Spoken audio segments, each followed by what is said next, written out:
ఈ డ్రెస్ ఇలా అవుతుందని అస్సలు అనుకోలేదు. చాలా ఇష్టపడి కొనుక్కున్నాను అనమాట. మీషోలో 3 years బ్యాక్ కొనుక్కున్నాను. చాలా అంటే చాలా ఇష్టం ఈ డ్రెస్ నాకు. నా బర్త్డే కానీ కొనుక్కున్నాను 1100కి. సైలెన్సర్ మీద పడిపోయి కాలిపోయింది అనమాట. ఒకసారి అలాగే కాలిపోతే స్టిచ్ చేసుకున్నాను. ఇది రెండోసారి కాలిపోయింది. ఇది దేనికి పనికి రాకుండా కాలిపోయింది అనమాట. కింద అంతా అక్కడ కాలిపోయింది. ఇంకా చూసాక చాలా అంటే చాలా ఏడుపు వచ్చేసింది అనమాట.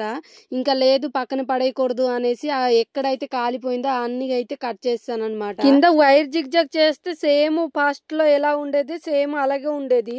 నా దగ్గర జిగ్జాగ్ మిషన్ లేకపోవడం వల్ల నార్మల్ లాగే ఉంటది అనమాట.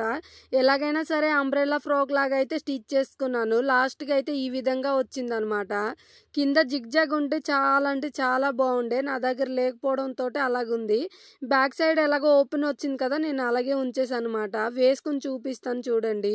వేసుకున్నాక అయితే ఈ విధంగా ఉంది. పక్కన అయితే పిక్ పెడతాను చూడండి. ఫస్ట్ అయితే అలాగుండేది, ఇప్పుడైతే ఇలా టర్న్ అవుట్ అయింది అనమాట. నాకైతే బాగానే అనిపించింది. మీకు ఎలా అనిపించిందో కామెంట్ సెక్షన్ లో కామెంట్ చేయండి. Bye guys.